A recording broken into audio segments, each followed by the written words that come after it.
Bismillahirrahmanirrahim. Assalamualaikum warahmatullahi wabarakatuh.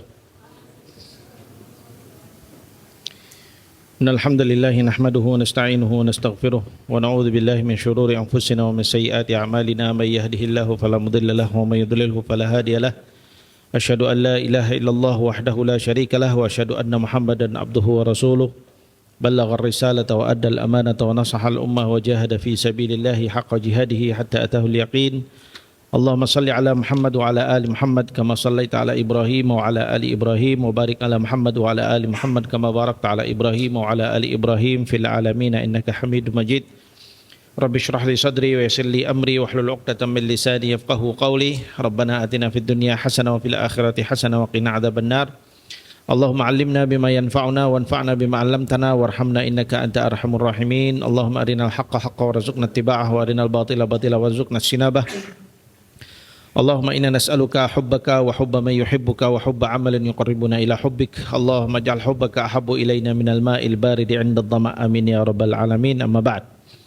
Alhamdulillah anak-anak sekalian, pertama kita panjatkan syukur kehadirat Allah Subhanahu wa taala di mana siang hari ini Allah Subhanahu wa taala kembali memberikan taufiknya kepada kita untuk bisa meneruskan majelis kita ini untuk meneruskan pembacaan daripada kitab Syama'il Muhammadiyah yang dikutipkan hadis-hadisnya oleh Al-Imam Tirmidzi rahimahullah. Semoga apa yang kita kaji ini bermanfaat buat kita dan menjadikan sebagai penambah ilmu kita untuk mengenal Nabi kita Muhammad sallallahu alaihi wasallam serta menumbuhkan kecintaan kita kepada beliau serta meningkatkan juga semangat kita untuk meniru beliau di dalam kehidupan kita, karena sungguhnya Rasulullah sallallahu alaihi wasallam itu diutus oleh Allah Subhanahu wa taala untuk menjadi uswatun hasanah, ya, untuk menjadi contoh yang baik buat kita semuanya, untuk menjadi idolanya kita semuanya, untuk menjadi contoh yang baik ya buat kita semuanya. Baik, kita sampai pada hadis berapa kemarin? Wasalna akhir. Bab hadis raqam 300. Hada qara'na. Lam. Al-an. Baik, iqra bismillah. Ya. Al-an 10. Baik, iqra. 310. Al-hadis raqam 310. Safhah 123. Bismillah. Bismillahirrahmanirrahim. Alhamdulillah rabbil alamin wa sallallahu wasallam ala nabiyyina Muhammadin wa ala alihi wa ashabihi ajma'in. Allahumma ighfir lana wa li masyayikhina wa lil muslimina ajma'in. Amin ya rabbal. Allahumma ansur mujahidina fil Palestin. Amin amin. Qala al-Imam Tirmidzi rahimahullahu taala fi kitabih Syama'il Muhammadiyah babu ma jaa fi buka'i Rasulullah sallallahu alaihi wasallam. Al-hadis 310.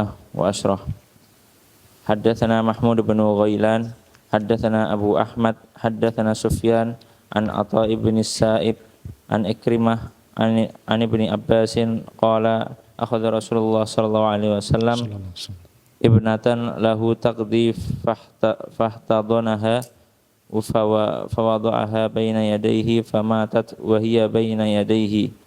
Wasahat Ummu Aiman faqala yakni sallallahu alaihi wasallam atabkina inda Rasulillah sallallahu alaihi wasallam faqalat alastu araka tabki qala inni lastu abki innama hiya rahmah innal mu'mina bikulli khairin ala kulli halin inna nafsahu tunza'u min baini janbayhi wa huwa yahmadullah azza wa jalla.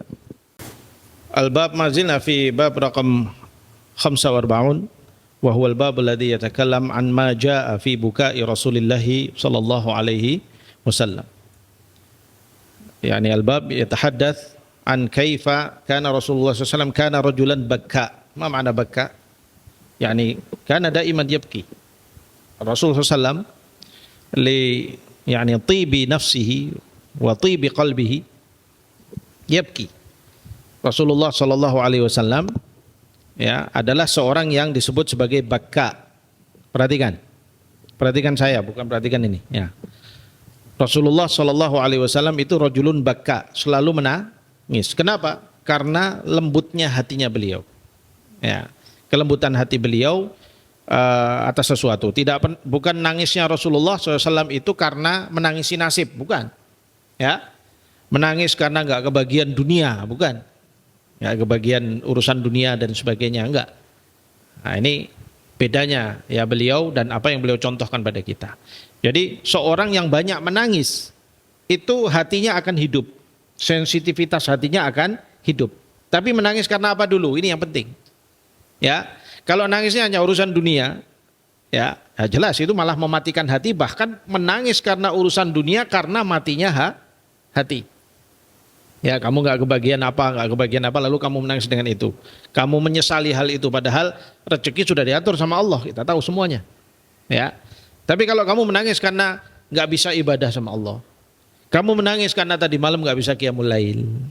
Ya, kamu menangis karena hari ini kurang rasanya kok ibadahku sama Allah, tilawahku kurang. Atau menangisi dosa-dosa yang kita lakukan. Itu adalah efek daripada hati yang hidup. Ya. Hati yang hidup dia akan memberikan efek pada jiwanya, pada dirinya seseorang itu, diantaranya akan menghasilkan sikap-sikap yang membawa dia kepada kebaikan-kebaikan. Di antaranya apa? Yabki, menangis kalau dalam urusan-urusan yang baik, dalam urusan-urusan yang benar dia harus menangis. Bahkan para sahabat itu pun juga banyak yang suka menangis. Ya, limada? Ya anna qalbuhum hayyun wa qulubuhum thayyibah. Yani min safa'il qulub, ya, karena bersihnya hati mereka itu menjadikan mereka sangat sensitif terhadap hal-hal buruk sehingga kemudian keluar dalam bentuk tangisan. Ya, Umar bin Khattab, kamu tahu Umar bin Khattab bagaimana sosok yang begitu tegas, begitu keras, ya. Tetapi kana rajulan baka. Ya. Kana katsiran ma yabki. Umar bin Khattab itu sering menangis. Kadang beliau jalan begitu lewat kuburan saja beliau nangis. Siapa di antara kita yang lewat kuburan nangis? Ada enggak? Enggak ada. Siapa di antara kita yang lebih keras sikapnya dan tegas sikapnya dan begitu syakhsiyahnya begitu kuat seperti Umar bin Khattab? Enggak ada. Kita tidak lebih tegas dari beliau, kita tidak lebih keras dari Umar bin Khattab. Ya, sosok yang sampai dikatakan oleh orang-orang Quraisy sebelum beliau masuk Islam itu dikatakan bahwa Umar itu enggak mungkin masuk Islam sampai untanya Muhammad masuk Islam.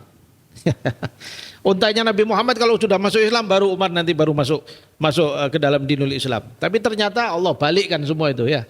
Allah jadikan sebaliknya, justru Umar bin Khattab masuk kepada Islam dan menjadi pembela Islam dan menjadi pengembang dinul Islam sampai pasca wafatnya Rasulullah SAW, sampai di era khilafahnya beliau.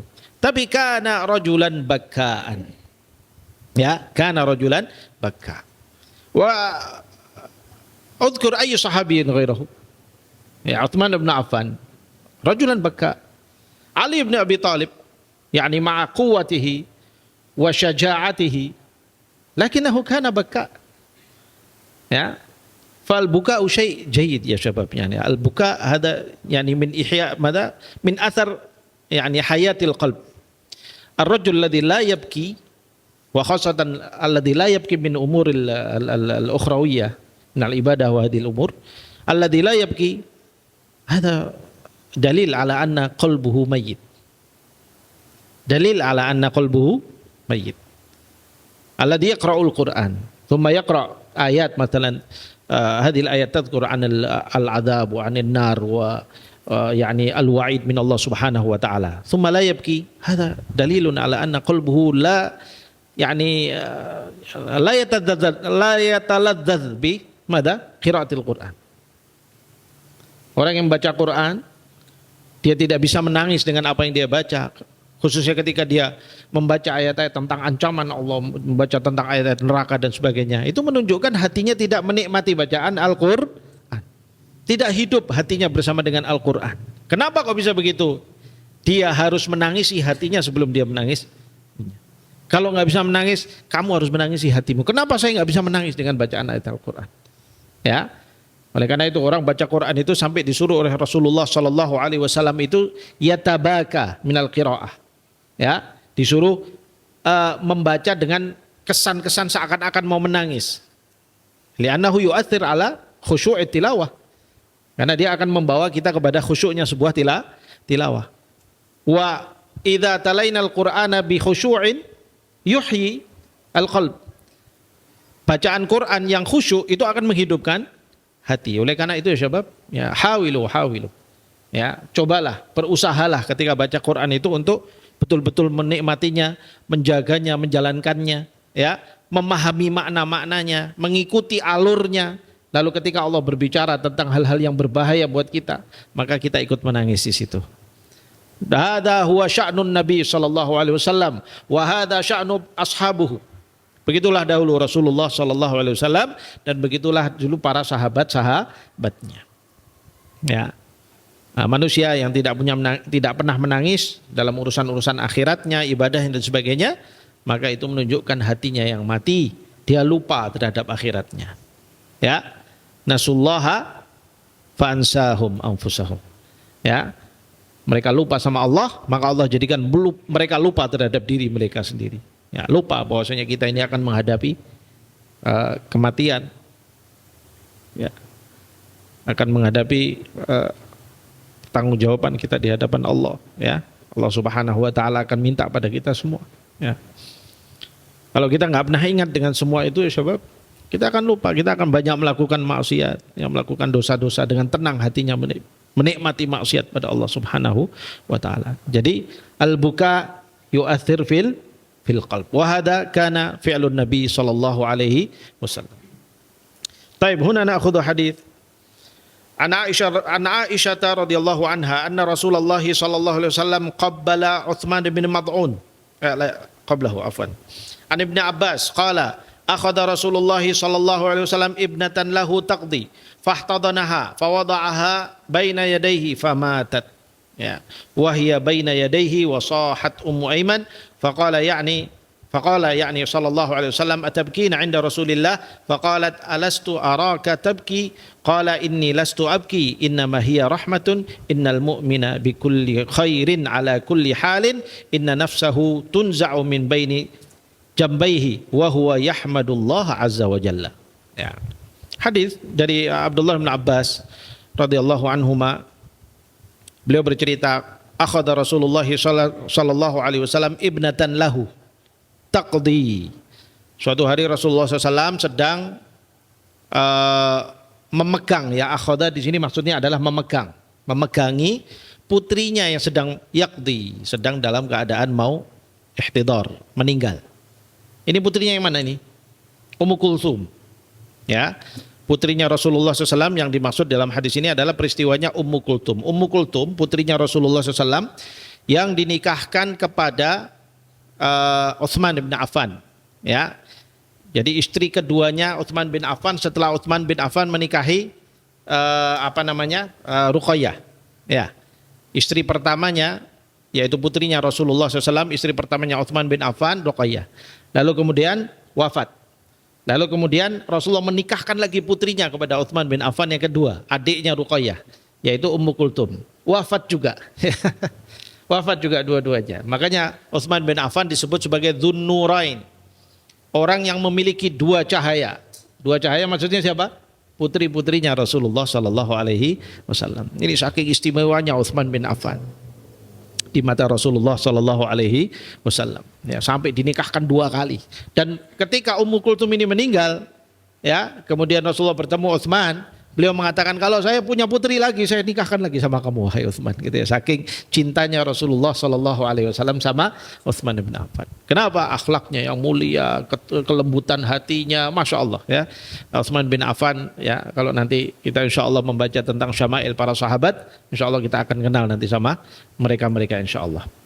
Ala kulli hal, ini peristiwanya adalah ketika Ummu Kulthum meninggal, ya. Ummu Kulthum meninggal, ya syabab, ketika di sekitar tahun 9 Hijriah, kalau Ustaz nggak salah, insya Allah 9 Hijriah. Dan ketika itu beliau sakit, ya, lalu kemudian artinya ini sudah akhir-akhir sebelum Rasulullah berakhir masa tugas dakwahnya, karena Rasulullah dakwah di Madinah berapa tahun? 10 tahun, ya kan? Nah, Ummu Kulthum itu meninggal sekitar tahun ke-9 Hijriah. Nah, sudah dewasa, ya, kalau nggak salah umurnya sekitar 27 tahun ketika beliau meninggal, ya, Ummu Kulthum ini. Beliau adalah putri Rasulullah SAW dari istri pertama beliau yaitu Khadijah. Seluruh putra-putrinya Rasulullah SAW ada 7 orang, semua dari Khadijah kecuali satu yang terakhir, ya, yaitu Ibrahim. Ya, itu dari siapa? Siapa ibunya Ibrahim? Maria Al-Qibtiyah, istri Rasulullah SAW yang aslinya dari seorang budak yang dihadiahi oleh Raja Mesir, Maria Al-Qibtiyah. Mempunyai putra satu orang, ya, ketika itu melahirkan seorang putra Rasulullah SAW, tapi meninggal pada umur 16 atau 18 bulan, sekitar 1,5 tahun lah umurnya, ya, kira-kiranya pada saat itu. Dan Rasulullah tidak pernah punya anak laki-laki yang berlanjut umurnya sampai kemudian punya keturunan anak laki-laki, tidak ada, semuanya meninggal, ya. Qasim, Abdullah dan Ibrahim, 3 orang. Qasim dan Abdullah putranya Rasulullah dari istri pertamanya yaitu Khadijah. Lalu kemudian Ibrahim dari siapa? Maria Al-Qibtiyah, ya. Meninggal juga ketika umurnya sekitar 1,5 tahun. Ya, peristiwa meninggalnya di tahun ke-10 Hijriah, di akhir-akhir masa risalahnya Nabi Muhammad SAW di Madinah pada saat itu. Kemudian coba bayangkan ya, Rasulullah SAW itu hampir setiap tahun loh itu ya, kalau kita lihat kehilangan putra-putrinya, ya, bagaimana sabarnya Nabi kita Muhammad SAW. Jadi dulu ini sebelum kita masuk hadis ya, faidah insyaallah yanfa insyaallah. Ketika awal-awal Rasulullah SAW ketika dia dakwah di Mekah, ya, lalu kemudian punya putra yang kedua. Ya, putranya Rasulullah SAW yang kedua itu adalah Abdullah. Yang pertama namanya Qasim. Itu lahir lalu meninggal sebelum kenabian, sebelum beliau diutus menjadi nabi. Lalu kemudian punya putra lagi namanya Abdullah. Ya. Lalu beliau ketika itu Abdullah ini meninggal, ya. Ketika itu lalu kemudian setelah itu juga sebelum kenabian, ya, sebelum kenabian. Jadi 2 putra Rasulullah itu peristiwanya sebelum beliau menjadi nabi. Lalu kemudian punya putri gitu ya dari Khadijah. Sehingga orang Quraisy mengatakan, Muhammad itu coba lihat tuh, dia kata ngaku-ngaku dari nabi, padahal dia adalah seorang yang abtar. Ma makna abtar? Terputus nasabnya. Karena enggak punya anak laki-laki. Ya kan? Kalau enggak punya anak laki-laki berarti enggak punya keturunan, dalam arti kata nasabnya tidak bisa berlanjut. Lalu beliau sedih dengan itu. Ya, wajar, manusiawi, sebagai seorang nabi juga diuji oleh Allah, jadi sedih. Ya, tetapi beliau sabar dengan itu. Namun kesedihan ada di dalam hatinya sehingga kemudian Allah Subhanahu Wa Taala menghibur beliau dengan diturunkan surat Al-Kautsar. Ya, inna a'tainakal kautsar, fasholli li rabbika wanhar, inna syani'aka huwal abtar. Ya, sesungguhnya orang yang syani'ak, ya, ini yang mencelamu dengan kamu nggak punya keturunan dan sebagainya, huwal abtar, dialah yang terputus. Ya, jadi orang-orang Quraisy, orang-orang kafir ketika itu menghina Nabi SAW dengan demikian. Dialah yang terputus. Ya, lalu kemudian putra-putrinya Rasulullah setelah itu kan banyak meninggal, semuanya meninggal. Ya, 7 orang Allah berikan pada beliau, kecuali 1 yang meninggal setelah wafatnya Rasulullah SAW, 1 orang saja. Siapa? Fatimatuz Zahra. Ya, Fatimatuz Zahra adalah putri beliau yang ke-6, yang dinikahi oleh siapa? Ali bin Abi Thalib. Ya, dan meninggal setelah meninggalnya Rasulullah SAW hanya 6 bulan. Pasca wafatnya Rasulullah SAW, kemudian Fatimah pun juga meninggal. Ya. Lalu kemudian keturunan Rasulullah setelah itu turunnya melalui putra-putranya Fatimah ini. Ya, ada Hasan dan Husain. Ya, putra-putranya inilah, dari sinilah keturunan kemudian sampai kepada ini. Tapi keturunan langsung dalam arti kata dari anak laki-laki Rasulullah SAW tidak ada. Ya, mereka-mereka yang dari putra-putranya Fatimah Zahra ini, ya, nanti ada yang istilahnya disebut sebagai Asy-Syarif dan ada yang disebut dengan As-Sayyid. Ya, kalau sampai sekarang itu.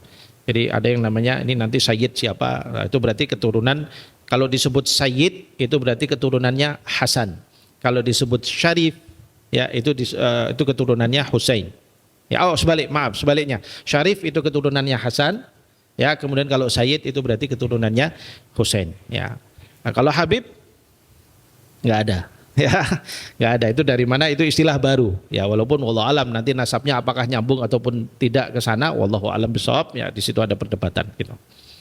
Baik, ada ini beberapa hal mungkin faedah tentang keluarga Rasulullah sallallahu alaihi wasallam. Baik, kita kembali kepada hadis. Jadi di sini beliau mengatakan akhadha Rasulullah sallallahu alaihi wasallam ibnatan lahu taqdi. Ya. Rasulullah memegangi putrinya yang saat itu sedang dalam keadaan dalam keadaan meninggal, ya. Fahtadanaha, kemudian beliau memeluknya. Fawada'aha baina yadayhi, ya. Kemudian beliau meletakkannya di atas di kedepan di pangkuannya, ya. Famatat, kemudian beliau meninggal. Ya, dan ini peristiwanya siapa tadi? Ummu Kulthum, ya, radhiyallahu anha. Nah, wahia baina yadaihi, ya, lalu dia meninggal sedangkan dia sedang berada di depannya Rasulullah SAW. Jadi betul-betul di pangkuannya Rasulullah SAW ketika meninggal itu, ya. Wasahat Ummu Aiman, lalu kemudian Ummu Aiman menangis dengan suara yang keras. Siapa Ummu Aiman? Ya, Ummu Aiman ini adalah Barkah binti Tha'labah. Nama aslinya Barkah binti Tha'labah. Ini adalah ibu asuhnya Rasulullah sallallahu alaihi wasallam. Tadinya Ummu Aiman ini adalah budaknya ibunya Rasulullah SAW, Aminah. Ya, lalu pasca wafatnya ibunya Rasulullah SAW, siapa yang mengasuh Rasulullah? Ummu Aiman ini. Ya, namanya Barkah binti Tha'labah. Beliau terus membersamai Rasulullah sampai masuk Islam dan ikut hijrah ke Madinah, ya. Kemudian dinikahkan oleh Rasulullah SAW dengan siapa? Zaid atau Zaid bin Harith atau siapa gitu, ya. Lalu kemudian punya anak salah seorang sahabat juga, ya, Ustaz agak lupa namanya. Intinya beliau ini Masya Allah gitu, membersamai Rasulullah dan sampai Rasulullah wafat, beliau belum wafat, lalu meninggal di eranya Umar bin Khattab. Ya, Masya Allah, umurnya panjang Ummu Aiman ini, ya. Jadi sejak zaman ibunya Rasulullah, berarti Rasulullah ketika ibunya Rasulullah meninggal, Rasulullah umur berapa? 6 tahun. Antum nasi itu Mesir? Hah? Lupa sirah atau gimana? Sudah belajar atau belum sirahnya? Hah? 6 tahun, ya kan? Ibunya meninggal. Lalu saat itu Ummu Hani ini sudah menjadi siapa? Pembantu atau budaknya siapa? Aminah, ibunya Rasulullah Sallallahu Alaihi Wasallam. Sehingga Nabi Muhammad SAW saat itu dihadonah siapa? Dihadonahnya Ummu Hani. Ya, ketika itu. Terus sampai Rasulullah kemudian dewasa, Rasulullah menikah. Ya, ini membersamai terus. Sampai kemudian Rasulullah mendapat wahyu sampai menjadi nabi, perjuangan di Mekah. Seterusnya sampai kemudian hijrah ke Madinah, sampai Rasulullah wafat, beliaunya belum wafat. Sampai kemudian wafatnya beliau di kapan? Di eranya Umar ibn al-Khattab, ya, radhiyallahu anha, ya, Ummu Hani. Baik. Ketika peristiwa itu, ya, Ummu Kulthum ini meninggal, begitu dia dipelukan Rasulullah SAW, begitu melihat meninggal, Ummu Hani tidak kuat menahan tangisannya, ya, sehingga menangis suaranya agak keras. Sehingga para sahabat ketika itu, ya, nyalahke istilahnya kepada Ummu Hani. Kok kamu nangis suaranya keras gitu? Di sini ada Rasulullah SAW. Ya, ya, ada sahabat yang mengatakan, kenapa kamu menangis atas kematian orang gitu kan? Kan nggak boleh, ya, menangisi meninggalnya seseorang itu kan nggak boleh. Ummu Hani mengatakan, wallahi saya bukan menangis karena meninggalnya ini, tapi saya memikirkan karena Rasulullah SAW tidak ada lagi putra putrinya yang meneruskan. Karena saat itu menyesali takdir, bukan, menangisnya karena rasa rahmah dan kasih sayangnya beliau, ya, terhadap para sahabatnya dan kepada putra putrinya. Sallallahu alaihi wasallam. Nah, istamir. Ahsanallahu ilaikum.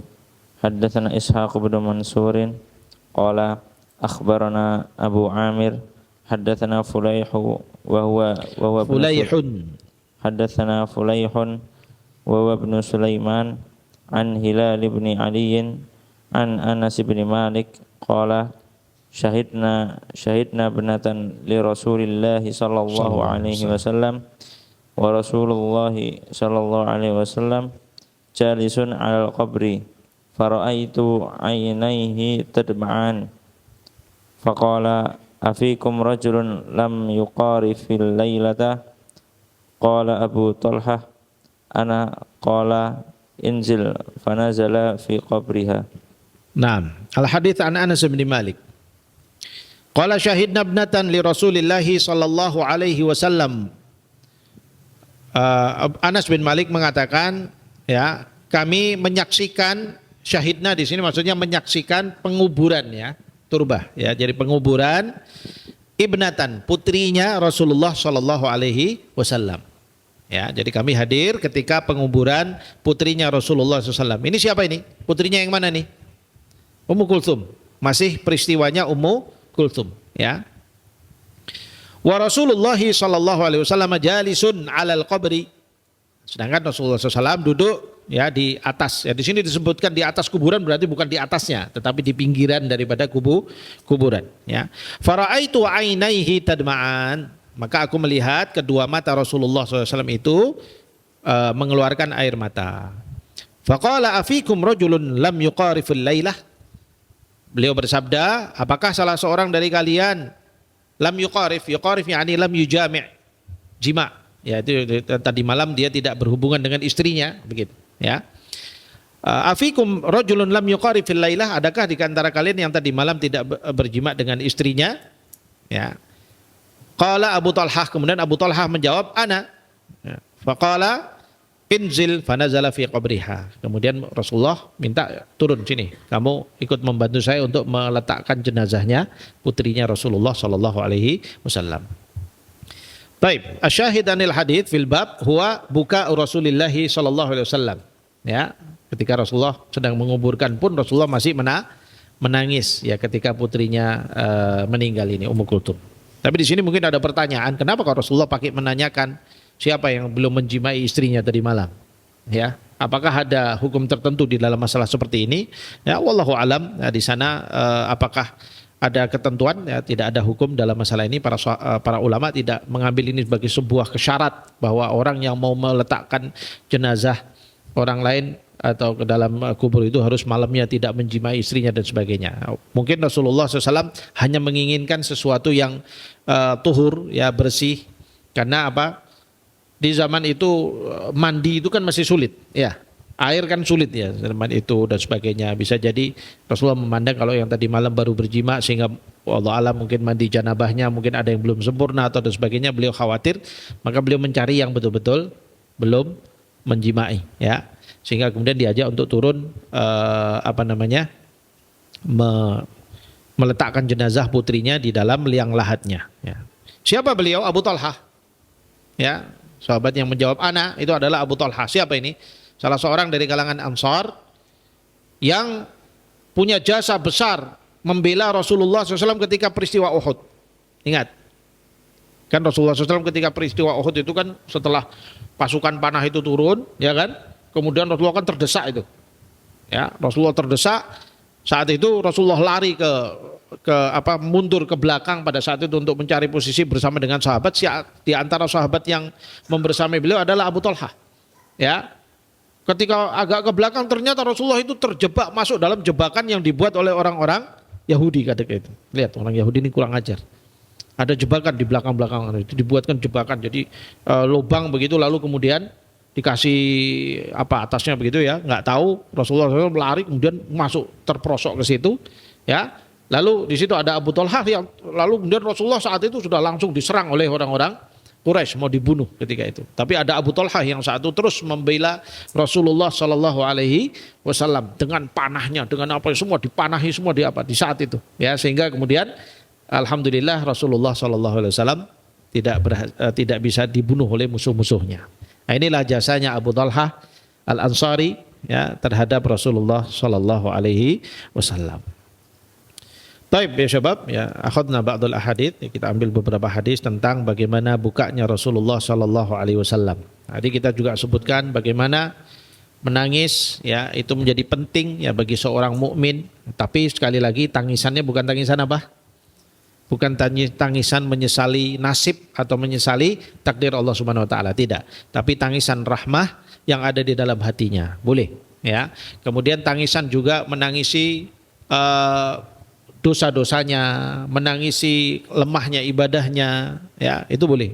Bahkan itu adalah sesuatu yang menghidupkan hati. Atau tangisan seperti itu juga sekaligus tanda menunjukkan hati yang hidup. Ya, orang yang tidak pernah menangis, apalagi banyak tertawa, itu hatinya mati. Ya, orang yang banyak tertawa, orang yang banyak gojek, ya banyak bergurau dan sana sini, maka dia akan menjadikan hatinya itu mati, tumpul, ya tidak bisa membawa dia atau tidak punya sensitivitas terhadap dirinya, terhadap nasibnya, terhadap sekitarnya. Ya, maka dari itu banyak menangis menjadikan hati itu hidup dan itu juga sekaligus menjadi tanda hati yang hidup. Ya, mudah-mudahan Allah Subhanahu wa taala memberikan kemudahan buat kita untuk bisa menjadi hati yang khusyuk ya dan banyak menangis karena hal-hal yang diridhoi oleh Allah Subhanahu wa taala. Wallahu a'lam bishawab. Aqulu qouli hadza wa astaghfirullahal azim li wa lakum. Assalamualaikum warahmatullahi wabarakatuh.